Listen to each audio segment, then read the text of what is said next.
Hello, we are live. We are live, and I'm coming at you with 5. Welcome to another edition of Gavin Richard Presents here on my channel, GBoot2786. Whoever you are, wherever you are, I hope you all are doing blessed and being safe on this Thursday evening, given our circumstances. We are joined again by a friend of the program, my brother, Mr. Shawn James. Shawn, of course, is the author of the John Haynes series. He is also the author of The Man Crisis, and I guess he also plays piano back there. No, it's my cell phone. Oh, okay. All right. What's going on, John? Shawn, excuse me. I called you. I'm good. I'm just taking. I'm ready to do the interview. The John Haynes series, man. All right. Well, I'll leave a link to it in the description. You can pick up one of those books on Amazon. I'll leave a link to it in the chat. Yeah. Shawn, can you do us a favor? Could you bring your camera down a little bit so we can see the banner is in the way? There we go. All right, so everybody get a look at it. All right, man. Shawn, thank you for joining us again, man. And how have you been? I'm all right. All right, and you've had a couple of new books come out already. I know you're working on Eternal Night, is it? Yes, that's available on Amazon. Not on pre-order right now.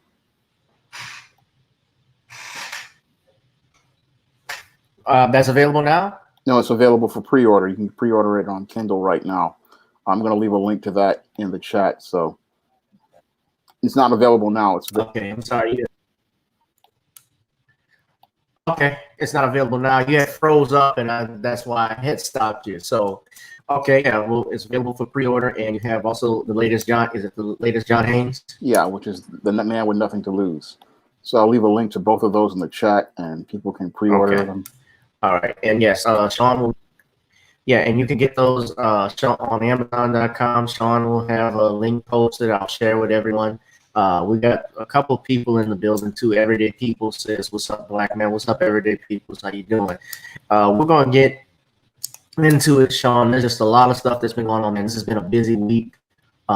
It's like we're living in another world, combine it with the coronavirus pandemic. Then, of course,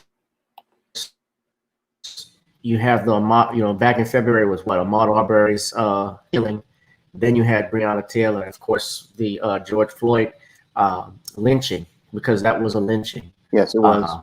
As well as Ahmaud Arbery's. And I don't know if we talked about George Floyd before. I think we did. I know we spoke about Ahmaud Arbery, but in seeing what happened with George Floyd, I know you've commented on it, and everybody has, man. And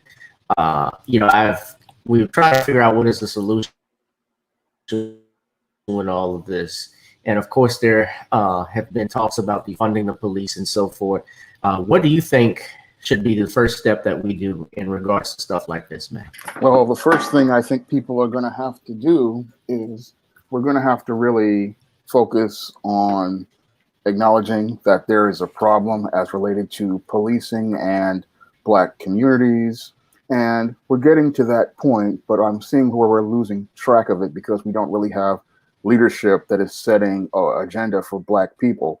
And we really need somebody to really set an agenda so we can get some goals set up, because I see how we're losing track of focus on things because everybody's trying to get in front of this issue, but nobody wants to really acknowledge it and work towards constructive solutions. So we have a lot of people who are making these emotional arguments like Black Lives Matter, talking about defunding the police, which is just completely ridiculous. And then makes no sense. And then we have a lot of these politicians talking about funding community programs, which has already been proven to be an abject failure. And what I believe we need to start doing is something I propose in the Man Crisis, which is we need an investment in Black men, and we need to start focusing on investing in Black men, because the greatest first line of defense for Black communities is a group of Black fathers and Black business owners. And if we have a strong base of Black fathers and Black business owners, we can really minimize the impact of police on Black communities.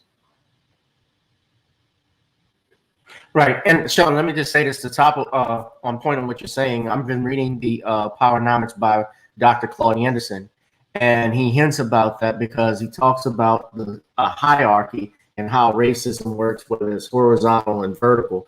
The problem with us is that we keep going horizontal sideways and we're not going up, which is vertical, and which is what we need to do. And in the 1960s, you had the black man that was in the home, not only in the home, but that was defending his communities. I mean, our communities were together, even despite, you know, segregation. We had businesses that we would support. And on top of that, we also had black men who owned guns. We still do, but, you know, like in Louisiana, for instance, the Deacons for Defense that started because the Ku Klux Klan and Bogalusa would be marching into the black communities. These armed veterans, black war veterans, had M16s and M60s as well as other guns and rifles and pointed it at them and turned their ass back around. And I'm just, you know, I think there's a notion that we can't, you know, I've heard of the movie, was it Queen and Slim that came out? I didn't even bother to see it, just knowing who Leanna Waithe is and her positions.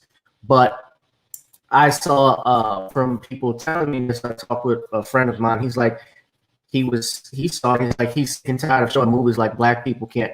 I don't know if you saw the movie, but you know, not to give it away, but he said he was tired of movies where it shows like we can't beat these people because they're beatable. Yes, they very much are beatable, but the whole thing is it's about us learning how to take the lead in our own lives, and it's about us learning how to protect and defend what's our own. And the whole thing is our perception has to change, and that's one of the ultimate foundations of all the change has to happen is with black men. Because when I look at this whole Black Lives Matter and all the things they're talking about police, they're coming at it from a female perspective, one, and that's a perspective where we're seeing the outside looking in, and two, we have no black men speaking on their own behalf. Because if you look at most of the discussions on the murder of George Floyd and the murder of Ahmaud Arbery, it's black women, non-blacks, and whites talking about what they want to do, and not black men taking the lead and talking about the problem of police brutality and police violence and the problems that lead to this, which is black communities not having any sort of leadership or protection from black men. And we're not seeing black men taking charge for their own agenda and setting an agenda for what they want to do in black communities in order to get change. So black men are primarily the ones affected by this racial profiling, this police brutality, and this police violence, but we don't see any black men talking or speaking on their own behalf. And that's really troubling for me because it shows how weak black men are as a collective, that we're not taking the lead on our own cause and our own struggle. Well, there's some truth to that. I would just add a couple of things, though, about it. I think that what has happened is that we have been neutralized also by other groups that have piggybacked off our struggle. Now, I actually did a video on this on my Patreon yesterday, but for everybody that's watching, you had mentioned that it's mostly females that run this. It was 3 females that co-founded Black Lives Matter. But the other aspect of it, too, is that they're also pro-LGBTQ, which is also another issue that is part of that. And if you go to the Black Lives Matter website, and I had heard stuff about this before, and you look at just look at this now about Black Lives Matter, what we believe, 6 years strong, her story. So that let's looking at that her story is history. And these are the 3 women who founded this, although I always ask whether they get the money for it, because I've heard George Soros is behind this as well. But if you look at the About section and just read what they believe, I was going over this. Now, I'm going to read certain points of it, but everybody that's watching this, you can go look at this yourself, but let me just read this part. It says, we intentionally build and nurtured a beloved community that is bounded together through a beautiful struggle that is restorative and not depleting. Sounds good so far. We are unapologetically Black in our positioning in affirming that Black Lives Matter. We need not qualify our position. To love and desire freedom and justice for ourselves is a prerequisite for wanting the same for others. We see ourselves as part of the global Black family, and we are aware of the different ways we are impacted or privileged as Black people who exist in different parts of the world. Now, this is where it gets interesting. We are guided by the fact that all Black lives matter, regardless of actual or perceived sexual identity, gender expression, economic status, ability, disability, religious beliefs or disbeliefs, immigration status, or location.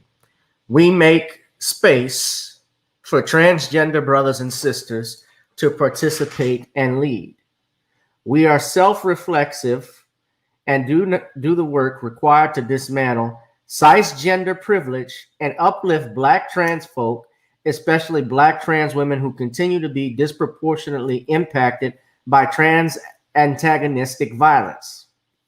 We build a space that affirms Black women and is free from sexism, misogyny, and environments in which men are centered.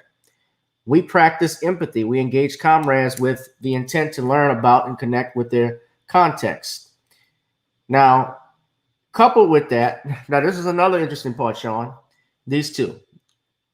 We make our spaces family friendly and enable parents to fully participate with their children. We dismantle the patriarchal practice. Notice that word, patriarchal practice, that requires mothers to work double shifts so that they can mother in private even as they participate in public justice work. As you know, patriarch stands for fatherhood. It's a masculine term. In Latin. We disrupt the Western prescribed nuclear family structure requirement by supporting each other as extended families and villages that collectively care for one another, especially our children, to the degree that mothers, parents, and children are comfortable. So right there with those two, they're saying that they don't support, one point they're saying they're family friendly, but on the other part, they're saying we don't care for the family structure, the traditional family structure. Let me go on right quick. These last two. We foster a queer affirming network. When we gather, we do so with the intention of freeing ourselves from the tight grip of heteronormative thinking, or rather the belief that all in the world are heterosexual unless she, he, or they disclose otherwise. Well, if there are no heterosexuals in the world, there would be no homosexuals. That's a gimme. We cultivate an intergenerational and communal network free from ageism. We believe that all people, regardless of age, show up with the capacity to lead and learn. So what they're saying right there is that children can make their own decisions, essentially. That's what I read from that last statement. If I'm wrong, I'm wrong. But I don't think I'm wrong. Do you, Shawn, do you see anything with this? I see a lot wrong with that because it just sounds like a bunch of incoherent babble. When I listen to those statements, they make absolutely no logical sense because you cannot have a Black family without the Black father. And when I listen to those statements and those points, they clearly show me that most of these Black Lives Matter founders, who are primarily Black lesbians, are coming from the perspective of a female-headed household. They come from the single mother household perspective. And that single mother household perspective is one that is really unbalanced and really does not present us with any sort of logical platform. I mean, when I listen to those talking points, the mission is not a clear one. It does not have a clear vision. And with Black Lives Matter, everything is, as I see it, running primarily on feelings, not facts. And that's one of the big problems with Black Lives Matter is they run on feelings and they run on things that are just, they have no significance as related to developing anything, because you cannot have a Black family without a Black man and a Black woman. And one of the big problems is with all of these Black men getting killed is we have Black women trying to be the leader and representing an issue that Black men need to be speaking about. It should be Black men out here as the face talking about this issue of racial profiling, police brutality, police violence, and the terrorism that goes on in Black communities. But we're only hearing again from Black women and these white leftists, but we're not hearing from Black men. And that's right. The most troubling thing about Black Lives Matter is they want to have this agenda where they want to include all of these people, but they want to use black men as some sort of springboard and to elevate their platform and push this alphabet agenda, which serves no purpose to heterosexual black men. And heterosexual black men not being in their head of household position is the primary reason why so many black men are winding up in dangerous situations and why so many black men are winding up in trouble, because there's no black male leadership to set a direction for the black community. But they're gonna sit there and talk about all this other stuff when we need to be focusing on black men's issues. This is why I said we need black males to come out and speak on their own behalf and have their own platform, because the Black Lives Matter platform is not about promoting black men, nor is it about promoting a black agenda that supports black men or helps black men and black women build strong families and stronger communities. Yeah, well, and a couple that too. If you look further, this is the About Black Lives Matter section. You also note they also we affirm the lives of Black, queer, and trans folks, disabled folks, undocumented folks, meaning illegal immigrants, folks with records, women, and all Black lives along the gender spectrum. And what I would say to that, of course, yes, as Black people, we all suffer in this country, but when you're adding on other groups, you're also diluting from our struggle and taking away from that when you add these other groups and other so-called commonalities on in here. And, and I also question whenever there's money involved, because Black Lives Matter is also listed as a corporation. Now, no, Candace Owens has said the same thing, but of course, I have nothing in common with Candace Owens, but that may be the only thing I agree with her, but that's a fact that it is a corporation. It's incorporated if you look at it carefully on their website. And yes, Squeaky G said Black Lives Matter was co-opted when they took millions in donations. That's another thing, Sean, I'm going to get into later on about all of these donations to fight racism that all of these Fortune 500 companies have said they're doing. I know Adidas, I believe, has said they're doing something, as well as you had AMC, which, of course, the AMC television network, they also posted something where they're going to be giving monies. These countless groups, AT&T and have talked about they stand with the Black community, and I'm going to ask you about that. But yeah, I mean, people should be very careful about what they support, because Black Lives Matter. Of course, that name sounds great, and we know that Black Lives Matter, but it depends on who's running it as well. Yeah, but the whole thing is that if Black Lives Matter, really, if it's a corporation, it's not really acting in our best interest. And if you look at the mission statement, it's not acting in the best interests of black men, because we need a nuclear family. Yeah, the black community's problems are the fact that we have not had fathers in the home for the last 50 years. We have not had fathers in the leadership role that God gave men, and we have not had black men leading and controlling the community and their economy. And the only way for Black lives to matter is for there to be a black family, and for black children to see black men and black women valuing their lives and seeing value in each other. But we're not getting there because we have these movements like Black Lives Matter, which are basically, again, they're not created by us or sponsored by us.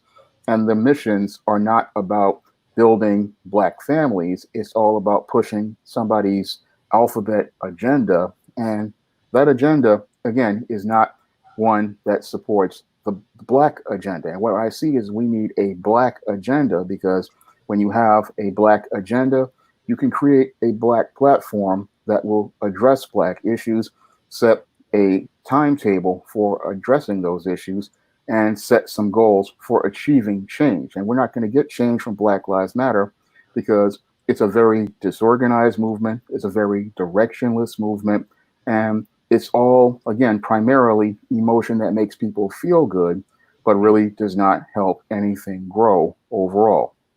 Most definitely. And what do you think? I'm going to, I guess, get into it as well, because I listened to Tariq Nasheed, and he was talking earlier today. Shout out to him.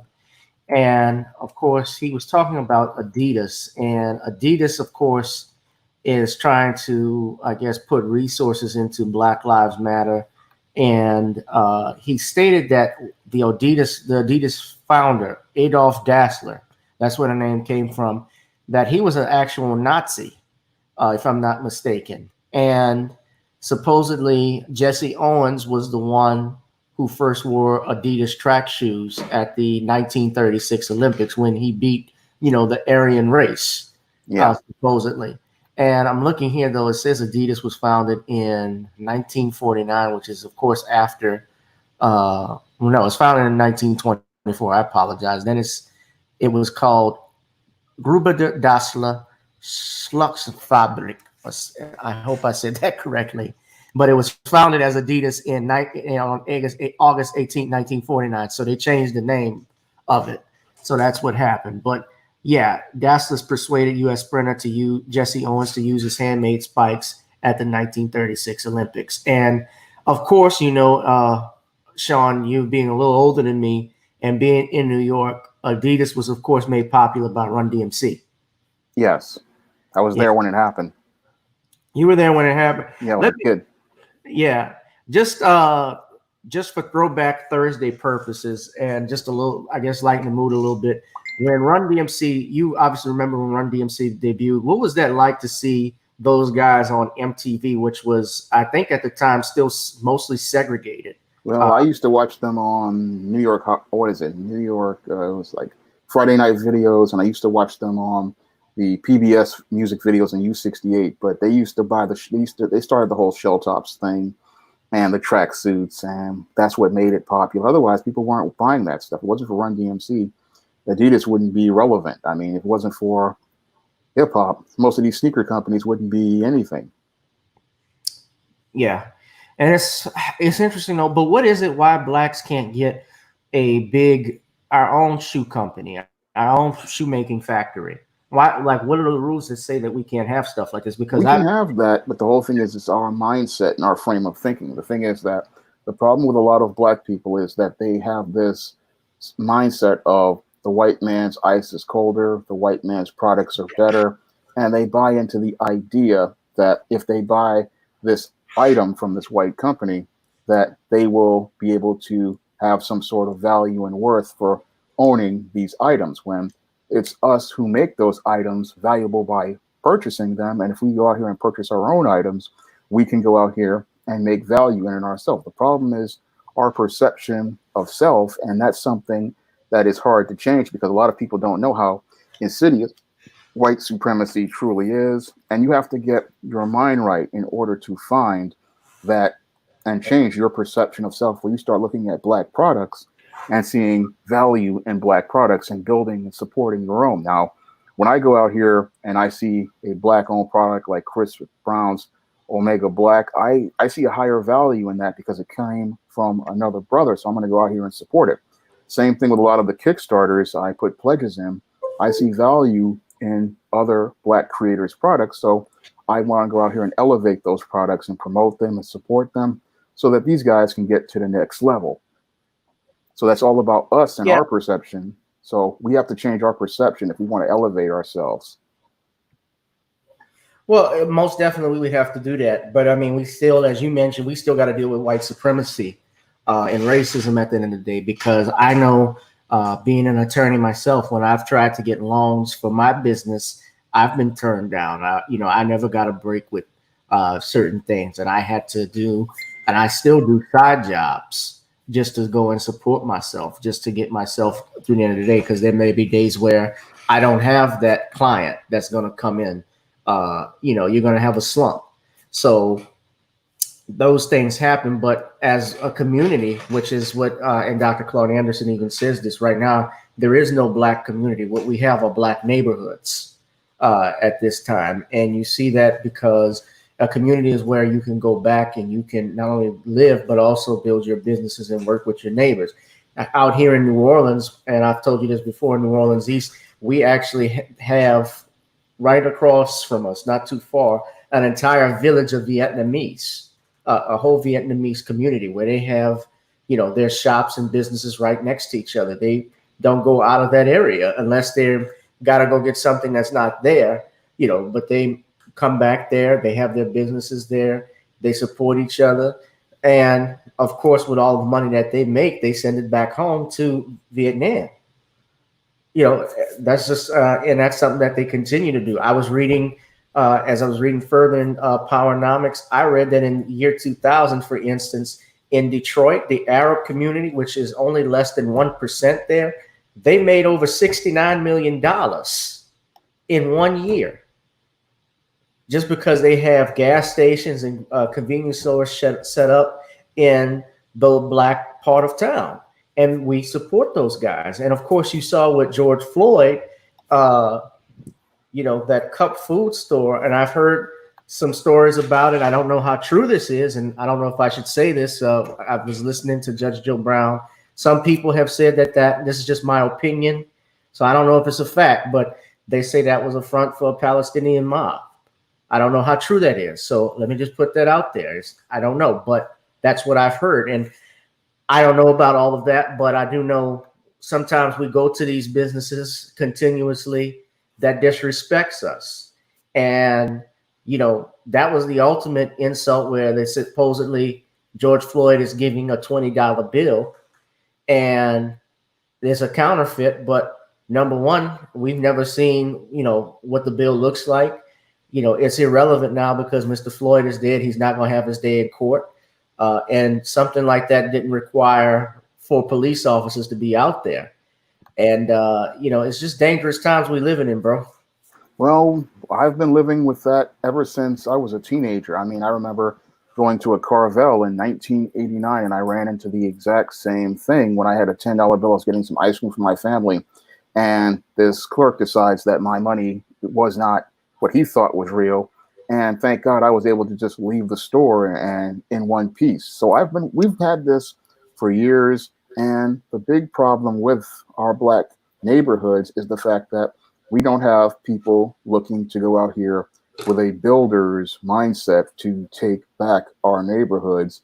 And the other big problem is we just don't work together, because starting a business, it doesn't take that much money. I mean, with my SJS Direct imprint, I just took a little bit of money I saved up and started publishing books.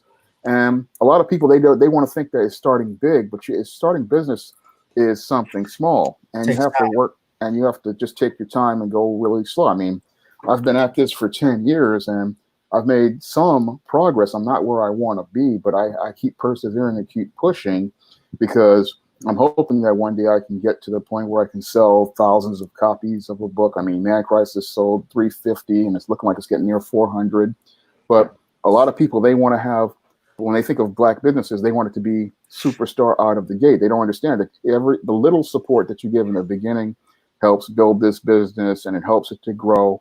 And as the business grows, you can then go out here and hire other people in your community and give them jobs, and that can help uplift more people. But a lot of black people, we don't want to do that work, and even worse, we don't want to do that work together, because when it comes down to a lot of black people, they have bought into this Messiah complex.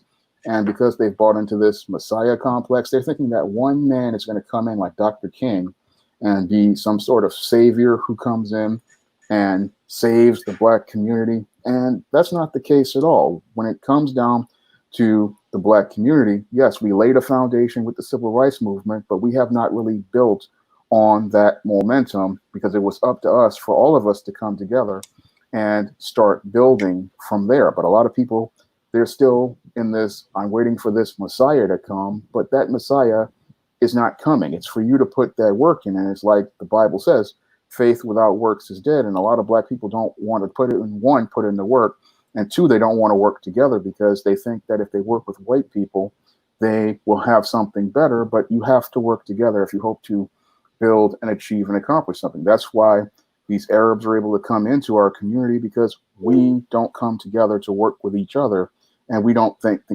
value of each other to invest in each other, because we have to invest in each other in order to get dividends. And black people, big problem is we don't want to invest. We usually want to try to compete against each other instead of trying to elevate each other and elevate things so that we can improve our standard of life or quality of life. Because I noticed when I was living in one part of the Bronx, when these Arab stores came to the Hispanic areas, they were not making any money. I mean, the Hispanics shut them down.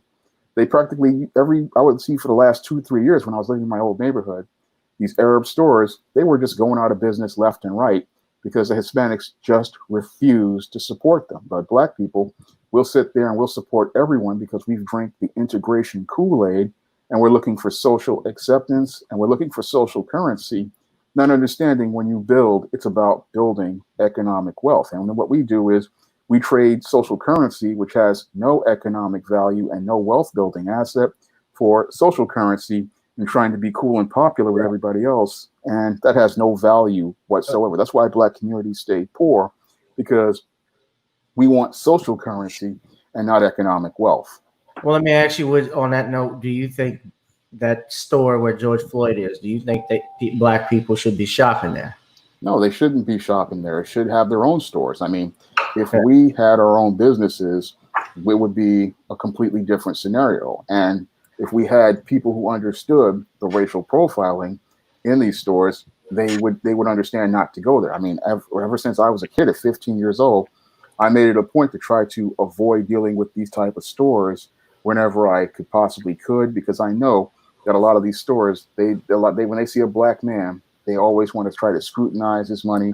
And then sometimes they try to racially profile you because they think the worst of you. They don't see you as a customer.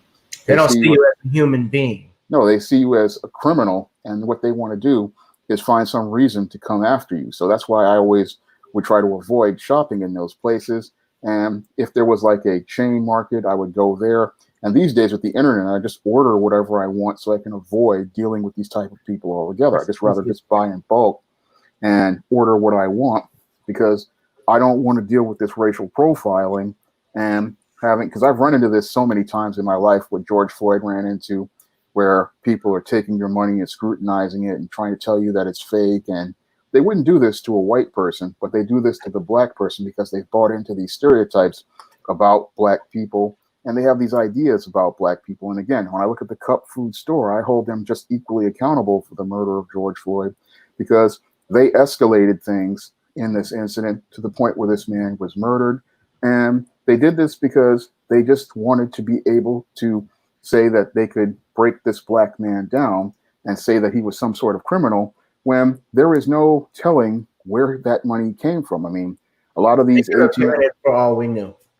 A lot of these ATMs, they're giving out fake bills sometimes, and sometimes they just get passed to you when you're in a store. I mean, you cannot have a man arrested for a counterfeit bill because nobody knows where these bills come from. Yeah.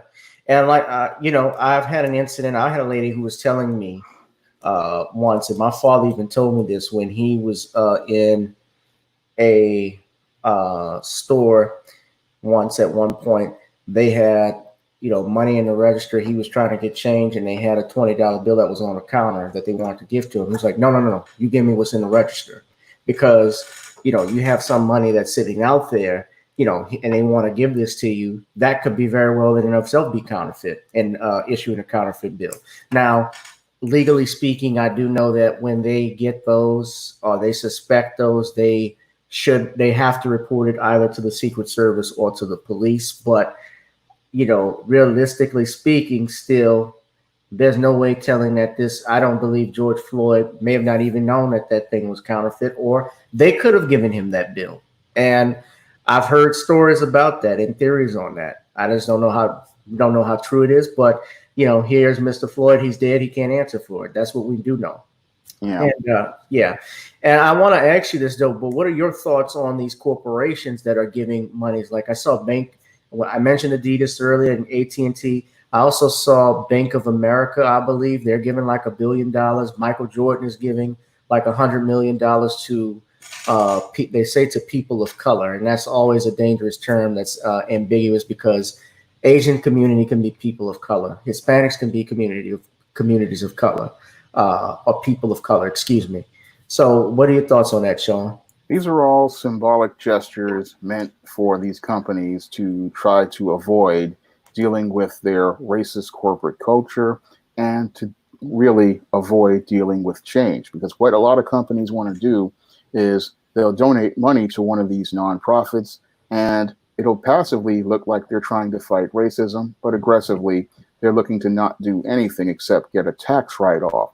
Because if these companies were really serious about fighting so-called racism, there would be more black men working at many of these companies. Because we look at the about the demographics of many of these companies donating all this money, you have to ask the critical question: how many black men are working at these companies, and how many of these black men are actually employed on the regular at these companies? That's the critical question people need to ask. And the second critical question people need to ask is, how many of these companies are setting up a plan to hire many of the unemployed young black men out here like myself who have been looking for jobs for years?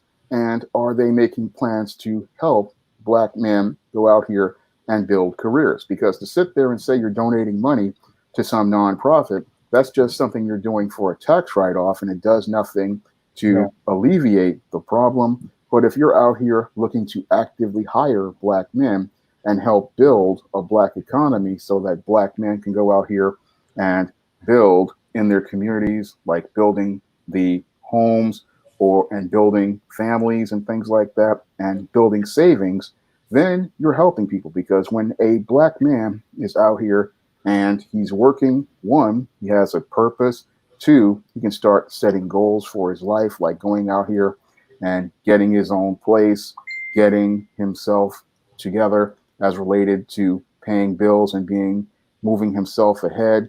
And three, setting up to build wealth with tangible assets like a home, or going out here and building wealth by buying things like gold coins or stocks or bonds.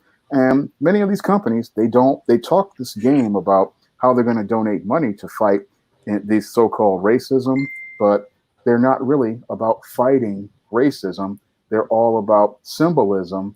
And this symbolism is saying, we donated some money and that helped fight the cause, but they really didn't do anything to fight the cause. Because if you really wanted to do something to fight the cause, you would be out here actively hiring all of these black men out here who have been out of work, like myself. I mean, I have a college degree and years of experience. I mean, you would be making efforts to bring those black men on the job and help them start making efforts to move their lives forward. So they're sitting there talking a good game. And again, all these companies, they just want to get in front of this issue so that they can avoid dealing with the real solution, because the real solution is black men out here working, and black men working out here towards building their own businesses and building their own economic platform. So a lot of these companies, it's all a symbolic gesture. And you have to really watch when you hear these people talking about donation, because they're getting a tax write-off, but the black community is getting nothing. And when they start talking about who gets that money, that's the main thing we gotta ask. Yeah. And when they start talking about including others, that's another thing, because that people of color thing, that's another buzzword you have to watch out for, because if they're not saying anything about black people, then these efforts are just a waste of time. So black people, we have to understand that unless they're saying black at all, and black in specific, then we have to look at these gestures as empty gestures and empty symbolism, just meant to get good public press. Yeah, absolutely. And, to couple with that, Squeaky G had asked, I'm going to go back to what we were talking about. Squeaky wanted to ask this. What's up, Squeaky G? What happens when you open up a store in the hood and you have to deal with the gang-banging youth? It's a real problem. I don't know if you want to take that or me. Well, you can take it, and then I'll put on my perspective. Well, I think like Denzel Washington was even saying in this article came up even a couple years ago, it starts at home. Of course, when you're dealing with the youth, of course, part of it is the family structure is broken down. We know that problem now. When you're talking about dealing with it, when you want to set up a store and so forth, well, you got to be, I think what it is too, when you want to set those stores up, you got to be one that's willing to reach out in the community. People that I know of people that have come back and set up shop in their community or in the hood, for instance, that come back maybe years later, and people will recognize them, and they'll say to their, the gangbangers will say, "Hey, don't touch that store. That's my cousin's store, or that's my friend's store. His stuff is off limits." Like even my dad once, when he had his drugstore here in New Orleans off of Ursuline at one point, you know, they made sure the gangbangers that were there that knew him, because I had cousins that distant cousins that were in that life, they made sure nobody touched that. Nobody messed with him. And of course, another thing too, it doesn't hurt to also practice your Second Amendment rights as well, because like you say, is a real problem. You can always talk to somebody, but talk is cheap. It's always about what the walking the walk, and or backing up what you say with actions. So, I would recommend having, you could have a guard there at your stores, and security and so forth. But main thing I think is just reaching out into the community first and foremost, being friendly and neighborly to them. When you start passing out your flyers and so forth, and communicating with especially the elders that are in the community, like the grandparents to those youth who grow up in their house, then when word of mouth comes along and it's good and so forth, then that may work out for you. But yeah, I know exactly what you're talking about with those problems. But Shawn, if you want to add on to that. Yeah, I think that, you have to reach out to the community, and you have to let them know how important a Black-owned business is. And you have to let them know that you're acting on their best interest. And if you take our business out, you're not going to have a place where you're going to get supported. And if you take this business out, that allows these foreigners to come in, and they're going to do worse than anything, because a lot of the gangbangers, they have bought into a lot of false ideas, and they've bought into this whole crab in a bucket mentality. And you have to literally start teaching them the value of Black businesses on the Black community, and the value of Black economics on the overall Black community, because a lot of them, they have bought into all these false ideas, and they really need to understand that without Black-owned businesses, you're not going to have a stronger community.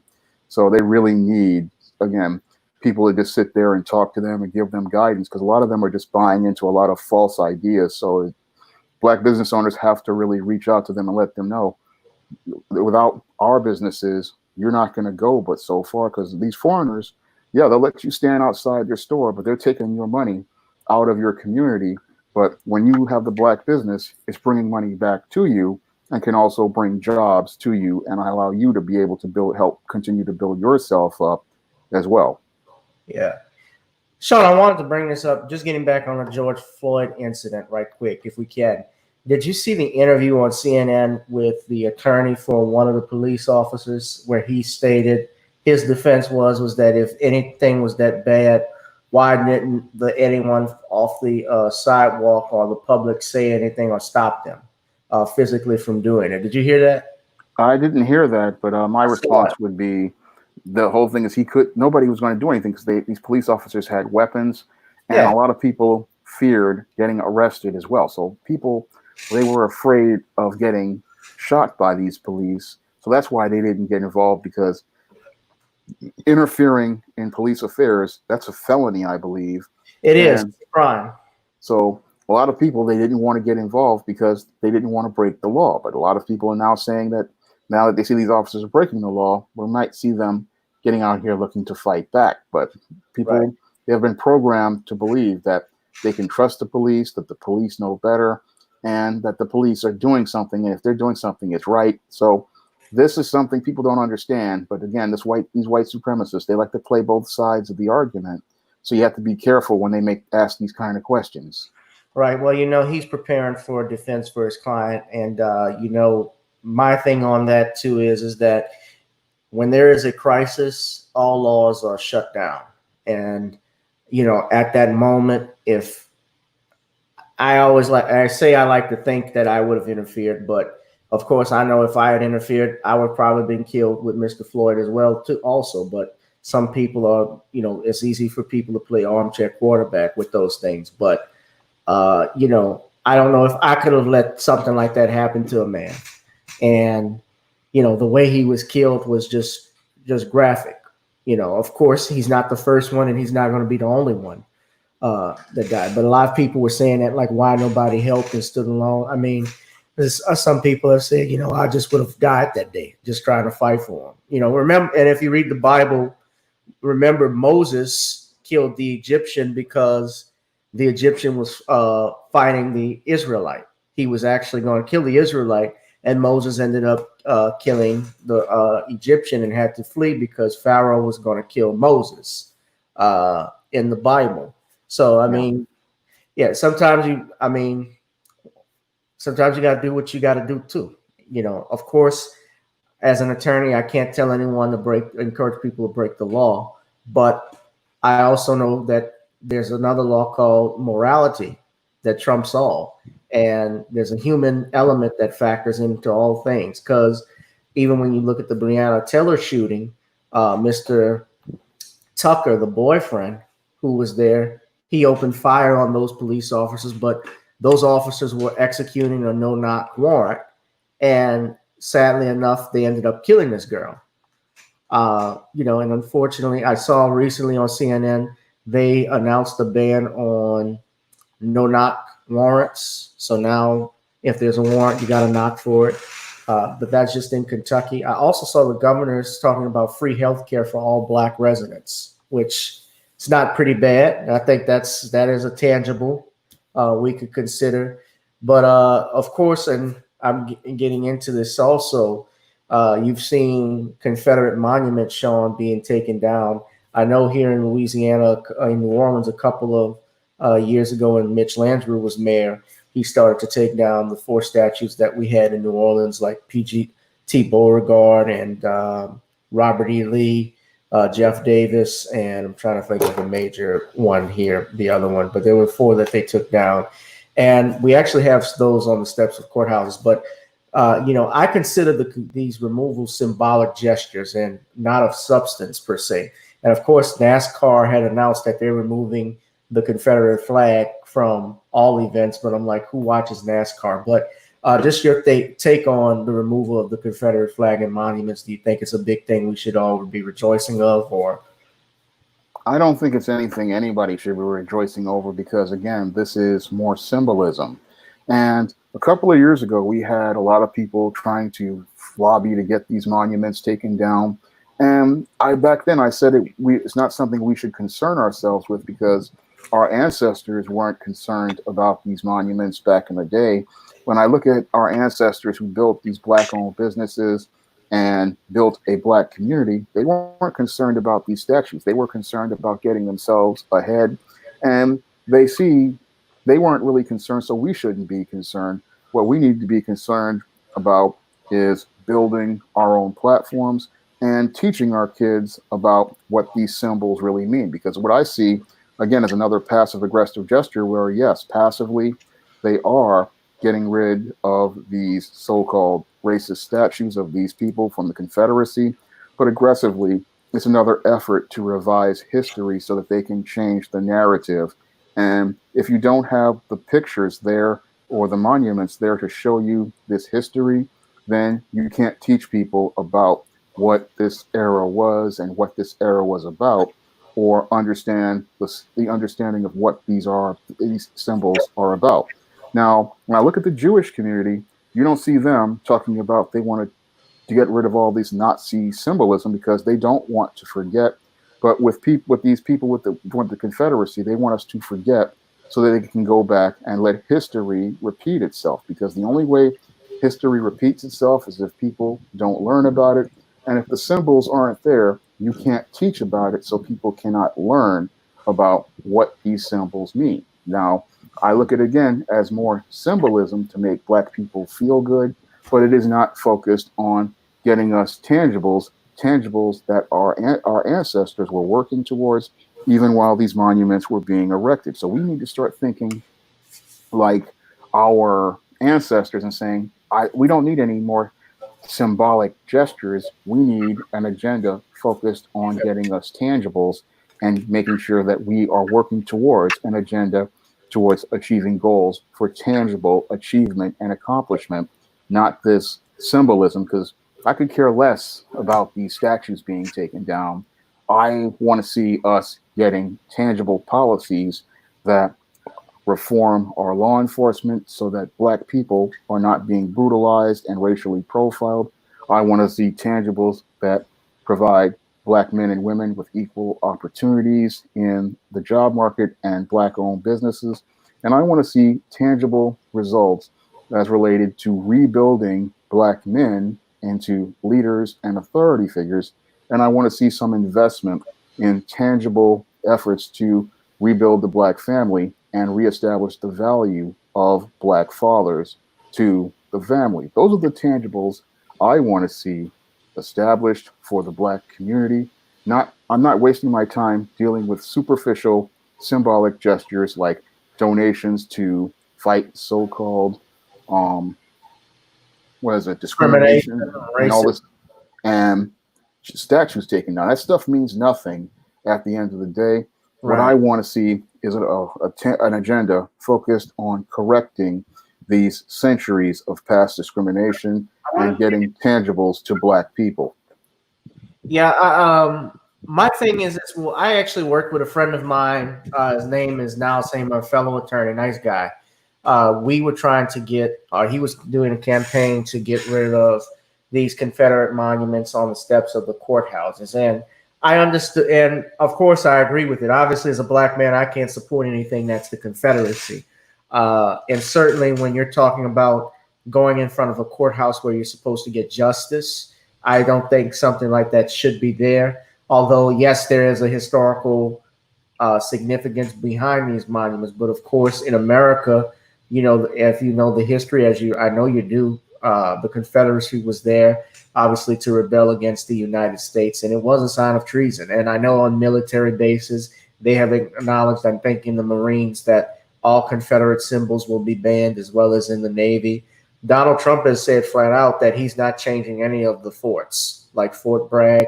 They're not changing the name of that, even though they were named after Confederate generals, which, you know, it is what it is. I know he wouldn't change it. He was actually talking about that a couple of years before when they were talking about taking down the monuments, because he's appealing to the alt-right.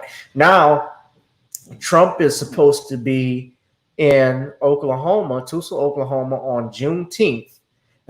Tulsa, Oklahoma, of all places, as you know, Shawn, is the place where Black Wall Street was when it was destroyed by these racist, white supremacist extremists, these devils, who took airplanes and dropped nitroglycerin onto a lot of these Black businesses and homes that destroyed thousands of lives and killed thousands of people as well. And he's going to be speaking, and I think, and I'm hoping we all turn up.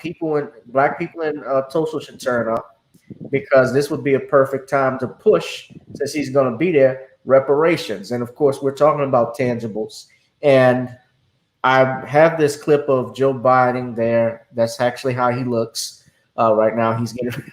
I've just noticed that he's getting ready to answer a question from Ed Gordon. But I wanted to play this clip for you, Shawn, and for everybody to take a look at. This is about reparations. And of course, the whole thing has been, you need to vote for Biden or else Trump will get in. You know, it's vote or die, like Diddy would say back in 2004. But let me just show you what I have right here.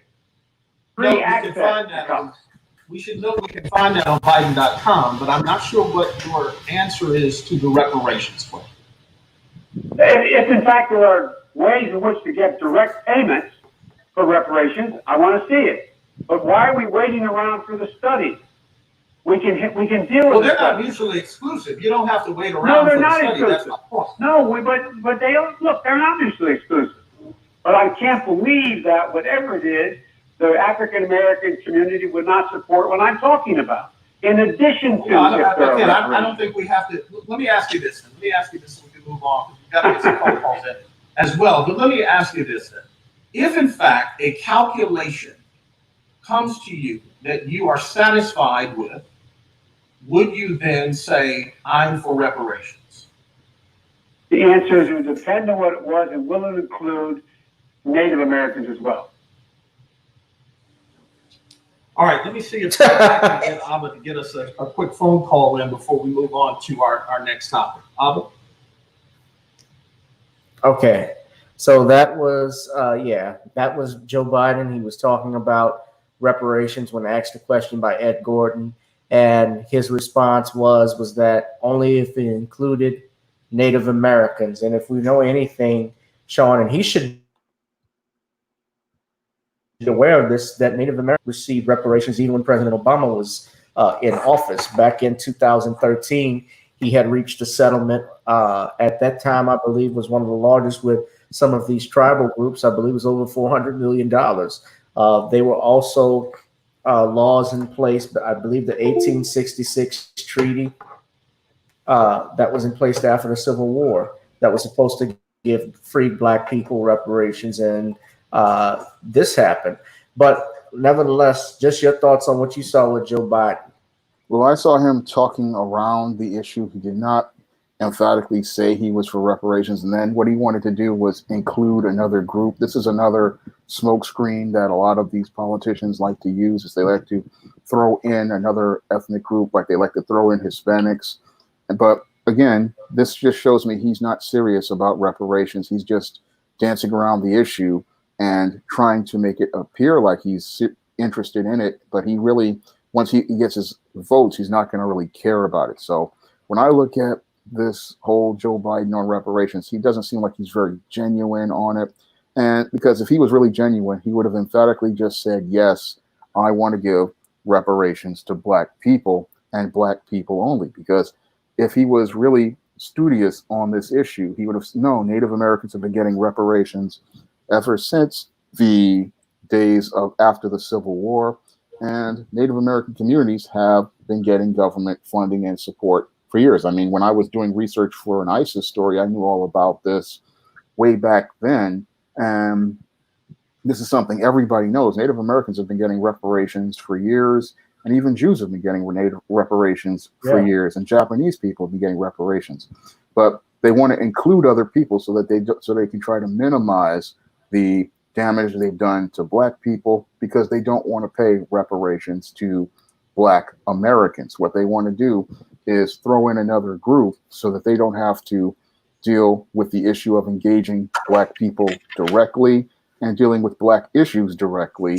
And that's something we need to call people out on, because if you're not going to deal with Black issues directly and deal with offering Black people tangibles, then Black people have no reason to vote for Joe Biden or any candidate. If these candidates cannot say emphatically they are for Black people and supporting a Black agenda, then we shouldn't even be talking to them at all. But Sean, if you do that, Donald Trump will win. I could care less if Donald Trump wins. It's not a problem for me. Trump is here because America wants Donald Trump, and Donald Trump is a reflection of the American people. I mean, this is what you wanted, because most Americans, they want greatness, but they don't want to put the work in. I could care less if Donald Trump is the president for another 4 years, because Biden, Trump, it doesn't really matter, because we look at the previous record of Barack Obama, who promised hope and change. We got nothing. And under Joe Biden, we're pretty much set up to get the same amount of nothing. So it doesn't matter who's there unless they're offering something to the table. So, okay, well, so you're not voting. I don't see anybody offering any tangibles to me as related to voting for them. I mean, for me, saying you're not Donald Trump is not an argument. What are you going to do? And I don't see anybody bringing anything to the table that lets me know what you're going to do different, because I see this candidacy like a job interview. If I'm going to go out here and hire someone to do a job like the executive branch of the United States of America, I want to see what your plan and your vision is for the next 4 years. And the problem with the left is they have not spent time doing their homework, developing a platform for what vision they want to take the country in over the next 4 years. I mean, we know that Donald Trump says, make America great again. We know he makes a lot of rhetoric, but you have to bring something to the table to let me know what you're going to do differently. That was one of the big problems with the Hillary campaign, is that she just wanted to run on Barack Obama's legacy. She took people for granted. She took the voting blocks for granted, especially those white women who voted 60% for Trump. And when you do that, it shows that you're just not coming into this taking it seriously. I mean, if you're like me, if I were to run for president, I'm going to come in with a platform and an agenda saying, this is the vision I have for the country. This is the direction I want to take the country in. And in 4 years, I want to see the country achieving these goals. And I'm hoping that these goals will help us have a better America. For example, I've always said that my agenda would be focused on reinvesting in the American man, rebuilding the American man so that he can take care of his family and his wife, and dealing with this man crisis. I mean, you have to have an agenda for what you want to do and a plan for what you want to do. And I don't see that from your Joe Biden. I don't see it from your Donald Trump. And if we don't, we sit there and we say, oh, Donald Trump is incompetent, but what are you going to offer? Because Joe Biden, again, has been here for over 40 years, and he could have addressed. I'm sorry to cut you off. He should know better about all of that because Obama was giving Native Americans reparations too. So he's somebody, and he's actually older than Donald Trump. Yeah, but he had 40 years to deal with this, and you didn't do it. So what are you bringing to the table? Yeah. Well, I actually think, it's a long way till November. Of course, it's not the popular vote that determines the presidency. Never has been. It's always been the Electoral College that decides that. And there have been multiple instances where popular vote, a presidential candidate can win a popular vote, but they won't win the Electoral College. George Bush was a prime example of that, and of course Hillary Clinton last year. So. Yeah, but I'm not sold on Joe Biden either. I think that he, this is a guy, too, who basically celebrated segregationists like Strom Thurmond and John Stennis. So, I'm not interested in him either. Now, I know people who are saying they're going to bite the bullet just because they don't want Trump in there. But I'm like you. I think that there needs to be more that he's offering. And even some Democratic leaders have even said that. But the Democratic Party has failed Black people. If you look even at these cities that we have where there's a majority Black city and we have Black mayors, especially, and even Black female mayors, they have, the poorest, they have some of the worst conditions, some of the highest crime rates, their cities they're jobless. Their cities are without. They have no businesses that are growing there. So I'm not really sold on the Democrats anymore. I've started to leave them a few years back. So if I vote locally because I'm more impacted by what happens locally. We have a Democratic governor here in Louisiana, John Bel Edwards, who I think is a very competent governor. I think the way he's handled this coronavirus thing has been great. I would say, however, I've had issues with him. The biggest issue, he signed into law that Blue Lives Matter law, which protects police. They've also made what is resisting arrest, which was once a misdemeanor. If it involves an officer, I believe it's now a felony, if I'm not mistaken, with this stuff. And that happened a few years ago when he was while he was governor. So in his first term. And so I have my issues with that. Now, of course, when he ran against this Republican candidate, Eddie Rispone, I don't know, you may not know this, but do you know how many African Americans voted for him, what the percentage was? No, I don't. 99%. And that was in New Orleans is what put him in office. And it was a very close election. That he only won by like a few, I want to say 10,000 votes, if I'm not mistaken.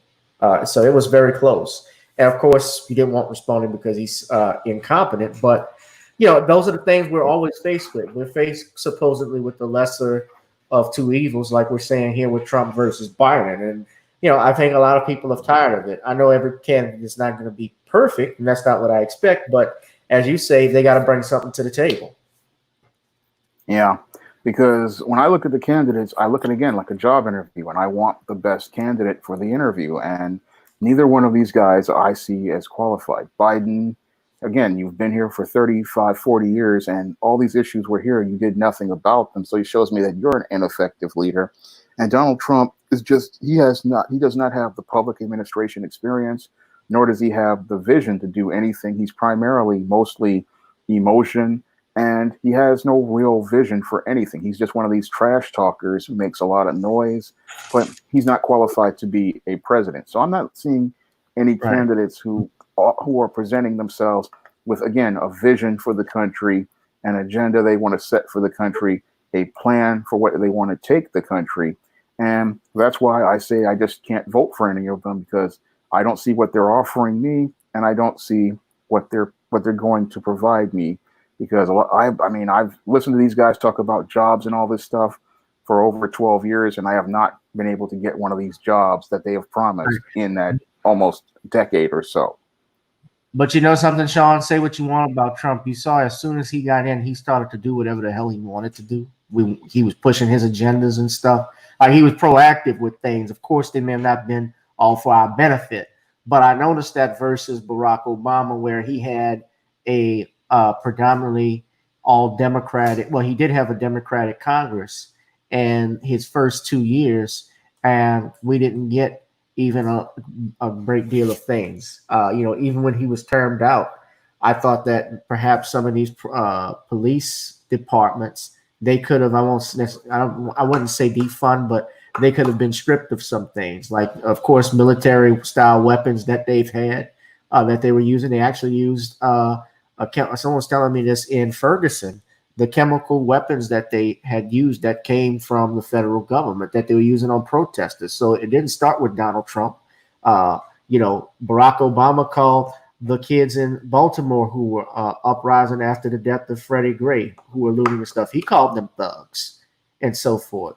So, presidents are there to maintain the status quo.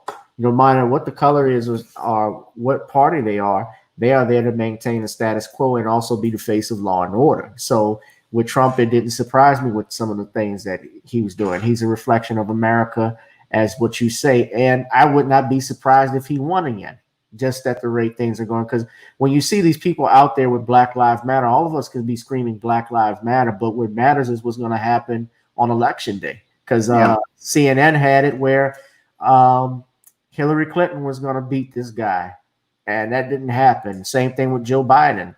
They have Joe Biden now picked to beat Trump in a landslide, if I'm not mistaken. But well, one of the big problems with Black Lives Matter and all these other people, I remember watching that day on 2016 after the election. There was a lot of people out there marching and protesting, and I remember one reporter asked a critical question. He asked one of these kids who was protesting Trump, "Did you vote?" And he said no. So a lot of these young people, they sit there and they get mad talking about how they hate Trump, but they don't vote anyway. So that they can sit there and march and protest. But again, the Democrats have to give you something to vote for. I mean, say what you will about slick Bill Clinton, at least he gave people something to vote for. And that's the problem with them. They just don't present an argument. They take people for granted. And I'll keep saying that because when I look at the left, they just take all of their supporters for granted. They don't understand that you're going to have to work if you want to win an election. You're going to have to bring something to the table, and you're going to have to get allies on your side. You just can't sit there and say, you're not the other guy. You have to have an argument for what you want to counteroffer to the table. It's like a video I did yesterday with the Black Lives Matter when they said they wanted to defund the police.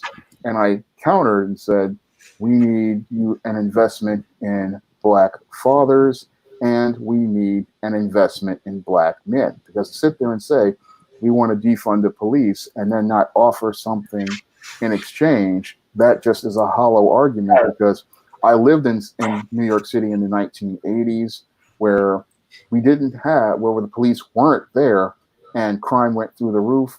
And crime went through the roof because we had no Black fathers in the home.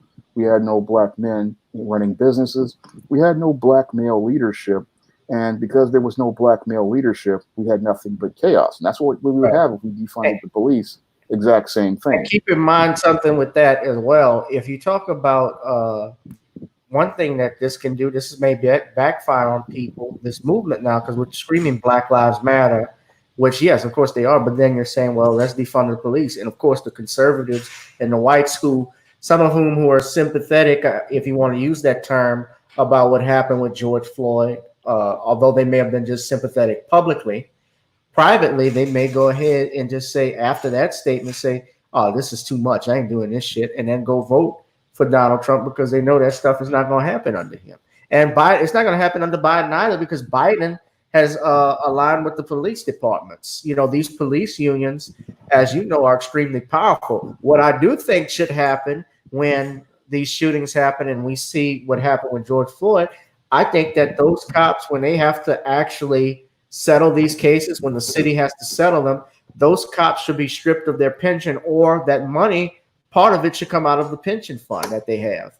Because I think a lot of that would make them think twice about, oh, I'm going to kill a nigga today. I think that might be a way, one way. We can't, obviously, most of us don't even know how to use weapons. So I don't see how we're even ready to start a revolution. Like people say, oh, we're getting ready to revolt. No, you're not. You don't even know where you're going to get your weapons from. It's a good question, because your weapons are going to be, you have no weapons. You don't know how to make your own food. You got to buy your weapons from Cabela's and Bass Pro Shop. Good luck getting them from there. If you talk about starting a revolution, some of us don't even know how to hold a gun, and then growing your own food and so forth. The only options, the white man, I've always been told this by an old friend who said this once, an old teacher at St. Archaiso, Mr. Paul Boyer, may he rest in peace. He said, real white people only understand two things. The white man only understands two things: money and force. That's it. That's all he cares about: money and power, money and violence. They don't understand anything else. So when you start talking about money, that's something that is within our control that we can do. We don't have to shop at these places that disrespect us.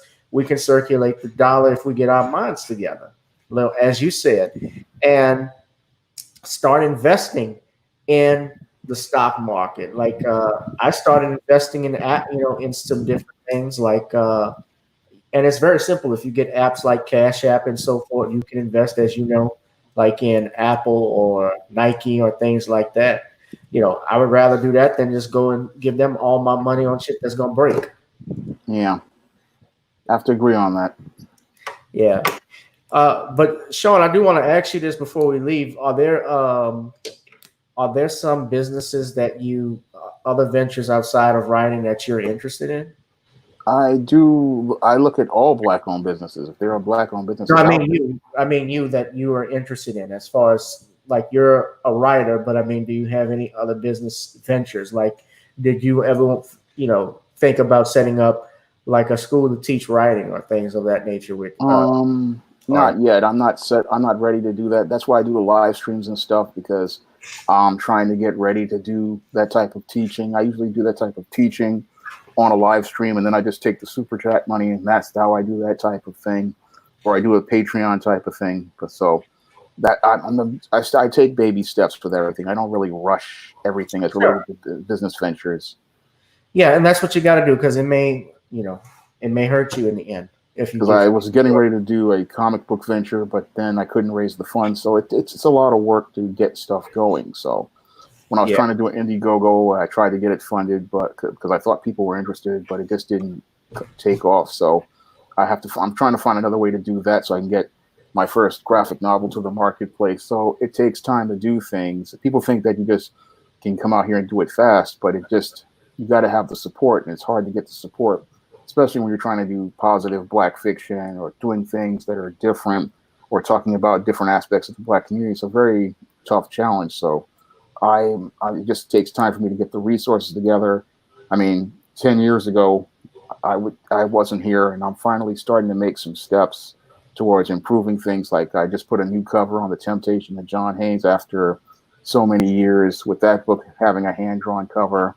It just takes time to do things, and that's one of those things with black businesses, that they starve because they can't get the resources for investment because black people don't support them, and then other people don't support them. Right. Can't get a loan from a bank. You got to do.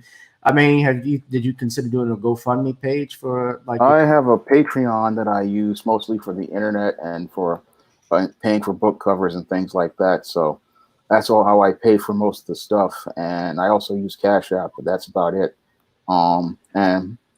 But that's how I do things mostly, because from donations and things like donations that I get, Patreons, Cash Apps, that's how I pay for everything.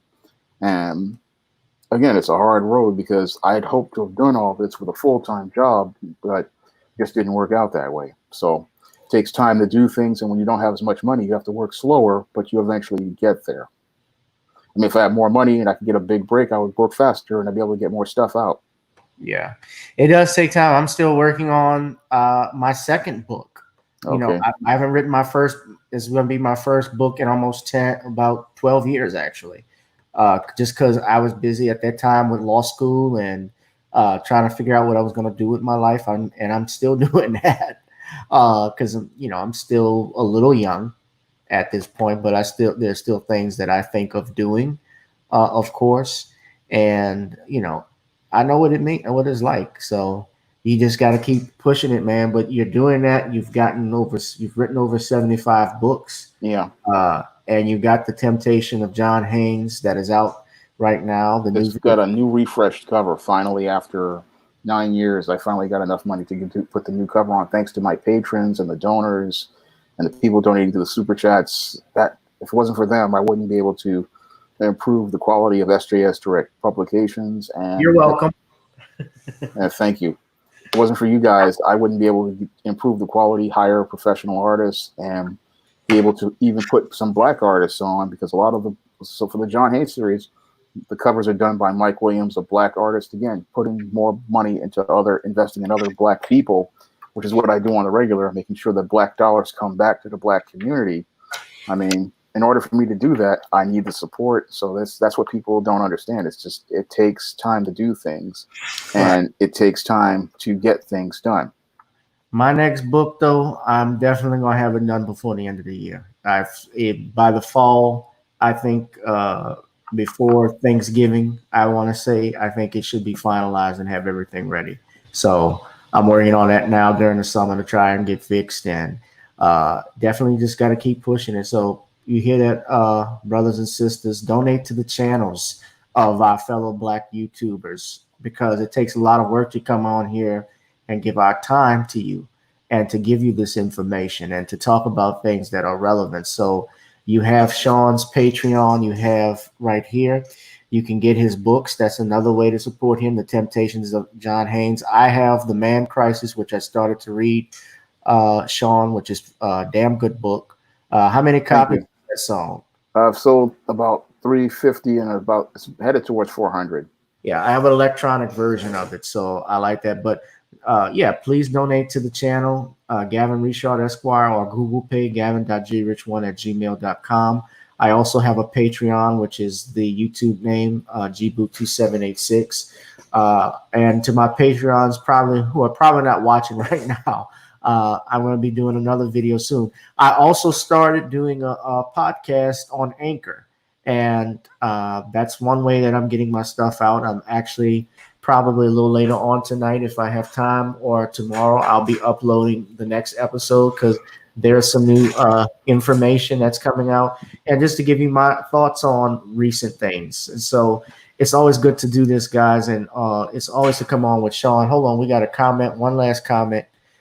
Squeaky G, shout out to Squeaky G. He's one of my mods here.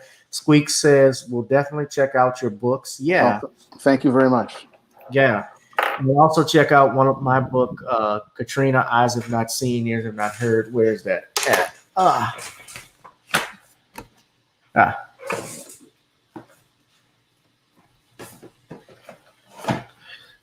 This is on Amazon. Say hello to Prince. My book that I wrote back in 2008. It's on Amazon. So anybody that wants to look at it. But yeah, just a little plug-in. But Shawn, thank you once again, brother, for coming on. We're going to have to do this again, as always, man.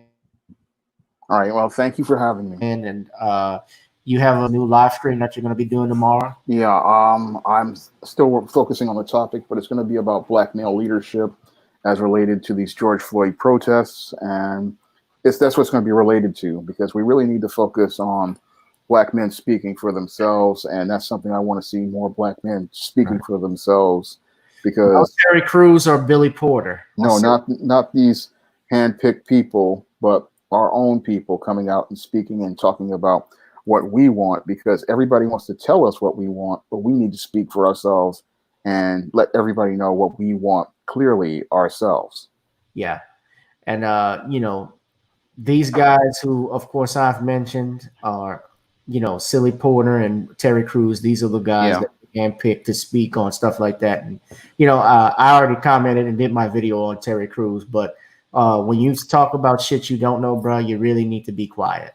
Yeah. You know, he should speak to Dr. Claude Anderson. He should speak to Tariq Nasheed, or, you know, even, and I have my issues with him, even a Michael Eric Dyson.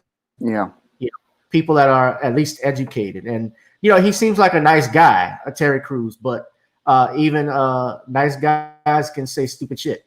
Yeah. Yeah. But and Billy Porter, that's another story. Yeah, but none of them can be talking about Black men's issues. We need to be hearing from Black men, not Black women, not whites, not non-Blacks. We need to be hearing from Black men. And that's one of the things I don't like, is not us not hearing from Black men as related to these racial profiling and police brutality and all of these race issues. We need to hear from Black men, because our experience is distinct and we're not getting our voices heard, and we're not allowed to present our agenda regarding it. Okay. First, before we go, Shawn, I just want to shout out to the new subscribers. We got the Far Side fan saying, hello, Shawn and G-Boot. I'm glad I caught both of you on this. I also have a new subscriber in, let's see who this brother's name is. Is it Jeffrey A, if I'm not mistaken, or Jeffrey A? Yes. Thank you for subscribing to the channel here, G-Boot2786. I am Gavin Richard Presents, guys. This has been my guest, Mr. Shawn James. Thank you, Shawn, for coming on. You're always welcome to come on. Please support Shawn and his books, By the Man Crisis, as well as The Temptation of John Haynes. You can check out his YouTube channel, self-entitled Shawn James. I am Gavin Richard with Gavin Richard Presents. Also, look up my podcast, and I'll put the link right here, the feed, so everyone could look at. It is in and of itself entitled Gavin Richard Presents, and you guys can actually, let me just copy the URL right quick so you guys can have that, and you'll be able to look at it and check out some of the episodes, because I'll have them uploaded each week. But that is it right there on Anchor.fm. Gavin Richard, it is my name, guys. And I am out of here. Shawn, thank you again, buddy. All right. Thank you for having me. All right. Peace and blessings, family. Good night.